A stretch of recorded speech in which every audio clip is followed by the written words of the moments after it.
Hey there, people. How you doing? So, today, let's review this bad boy, shall we?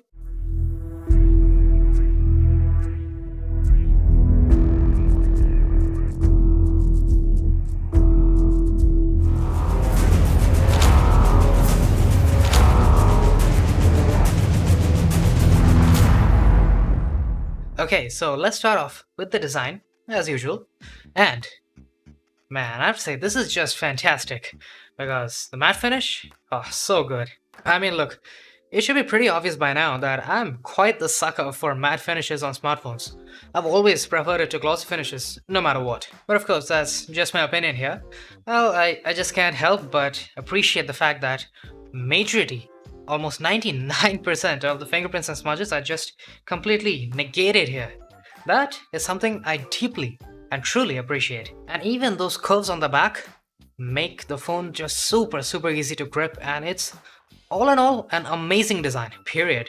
But there is one small thing that I don't appreciate, and that is this ginormous, humongous camera bump. It's pretty crazy, just jutting out like that, which obviously and inherently makes a wobble on the table when kept flat.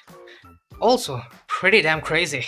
And if you think about it, almost all of those new flagships we've got in 2020 have this kind of crazy camera bump. I mean, take the S20 for example. That wobble is deadly. But the OnePlus 8 Pro could quite easily be considered its godfather in terms of wobble. But other than that wobbly trend we have over here, I'd say that the design is pretty much perfect. Next up, we're going to talk about the display, but I want to touch on those biometrics for a second here. You've got an optical in-display fingerprint scanner here, and it's fast. Pretty damn fast, but very unfortunately, it just doesn't work with the screen off. You need to wake it up just to unlock the phone, and it just adds to the time taken for unlocking, and worst of all, it makes it kinda cumbersome in my opinion. And also there's a good old face unlock, and yeah, it's 2D here, not as secure, but it's mostly here for the convenience because man, this thing is lightning fast. And yeah, sure, you want the security, then definitely go for the fingerprint, but if it's just pure convenience you're looking for, and you don't care about security, definitely the face unlock is just blazing fast. Alright, before we start getting into the display, let's talk about these curves, man.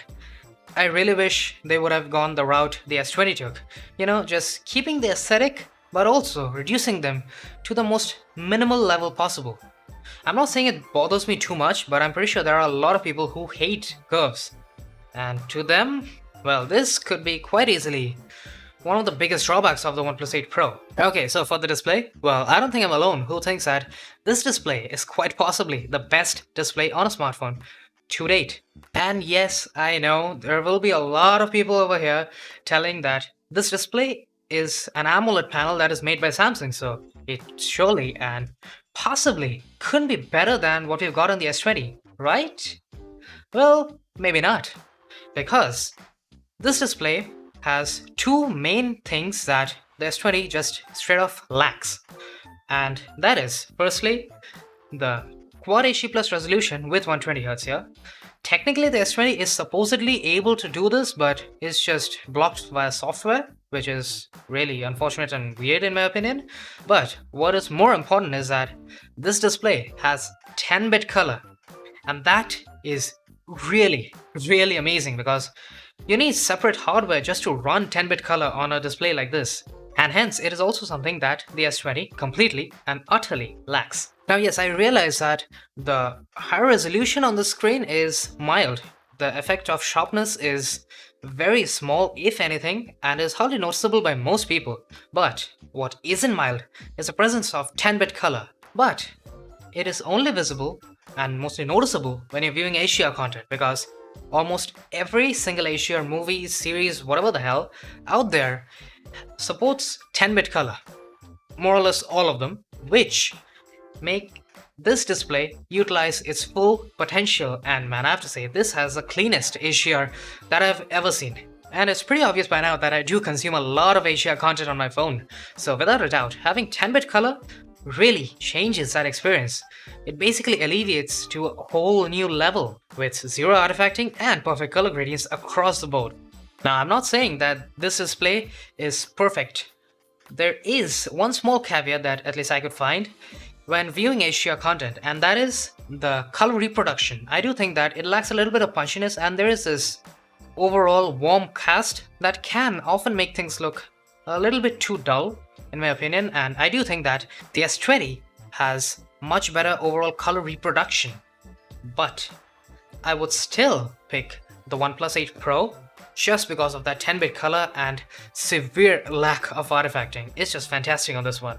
And lastly, we also have this motion smoothing thing here. I forget the name, but anyways, what it does is basically it takes a 30 or 24 FPS video and upscales and interpolates the frame rate to give you a 60 FPS experience. It alleviates a lot of the motion blur and gives you a much smoother experience. Well, that's the theoretical part. In reality, it works. I can tell you that much.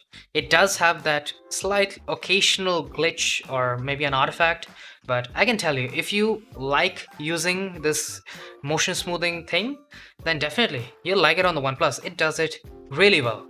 Alright, enough about that phenomenal display. Let's talk about the cameras, which, well, I'd say that they're not exactly phenomenal. They're good, but not phenomenal. Now yes, I do think that the images it produces are just incredible. It easily keeps up with the S20 and could be considered to be just as good a camera system as the S20s. I have done the camera comparisons. If you're interested, you can check them out. But unfortunately, the prowess ends in images, and when it comes to video quality and just taking videos with your camera, yeah, it falls pretty damn far behind the S20 and is overall unexceptional. In daylight, it could more or less keep up with the S20, but when it gets even a little dimmer, even 4K video looks super soft. It also doesn't help that the focus tracking for a moving subject is incredibly slow and glitchy. Then we also have 8K video, or well, the sheer lack of it. I mean, look, I don't care a lot about 8K video. I don't think it's really there yet in terms of the overall quality, but what I do feel is that since OnePlus 8 Pro is a flagship, it should tout all the latest flagship features, and 8K is quite the new flagship feature. I mean, even the slightly cheaper Mi 10 has it, and if that thing can do such incredibly high quality 8K, then I don't really see why OnePlus doesn't have it. And the resolution problem is even on the front camera because there is no high resolution 4K capabilities to shoot with a selfie camera. And that is quite the bummer for those who care about selfie videos. I personally don't really care too much about it. And yes, I know these are a lot of complaints here, but you gotta understand, this is a flagship. I'm pretty much allowed to nitpick here. I should be nitpicking because you're paying $900 for this and you should be getting the flagship experience you're paying for. I'm not saying that the camera is bad, but it's not to that exceptional quality yet. I'd say the images are there, but the video quality is lacking. And I'm basically just hoping that OnePlus improves these few places so that the camera game of the OnePlus 8 Pro or its successor could be taken to just yet another level. You know, I'm just talking about some nice little tweaks that can make an already good camera goddamn incredible. Maybe even make it one of the best in class. Now speaking of best in class, the performance in this one is through and through just flawless. And with the Snapdragon 865, the super clean Oxygen OS, and Android 10? Wow, that was a mouthful. But anyways, this is pretty much one of the fastest Android phones you can get right now. As for battery life, well, I'll admit, I was pretty skeptical about it because, well, admittedly, this one's got a really overpowered display, and running this overpowered display, I at least thought would consume a crapload of battery life, but it almost surprisingly managed to give me 5.5 to 6 hours of screen on time on the daily. Hell, it's almost better than the S20, which, by the way, has a lower resolution display. I mean, hey, we all gotta admit, right? OnePlus did one hell of a job tuning that efficiency in here. Finally, just touching upon the speakers, they are super clear and loud with Dolby Atmos support. And all in all, this phone is basically one of the best content consumption devices out there. Alright, man, I gotta admit, OnePlus created one hell of a flagship here. And yeah, sure, it's got all the basic flagship features here. Even water and dust resistance, IP68, that's right, and I believe I forgot to mention that before. But anyways, it's got all the things you'd expect from a $900 flagship. And It's also got the trick up its sleeve with the display, which is arguably one of the best, if not the best out there. Not to mention, one of the best Android skins in existence. And finally, the fantastic design. Well, this could basically mean that OnePlus 8 Pro can be struck off as a phenomenal flagship that is a quite easy recommendation for most people out there. And on a side note, I will be comparing the Oxygen OS on this one with Samsung's One UI. So if you're interested in that, do hit the subscribe button, drop a like if you enjoyed, and I will be seeing you guys later. Cheers.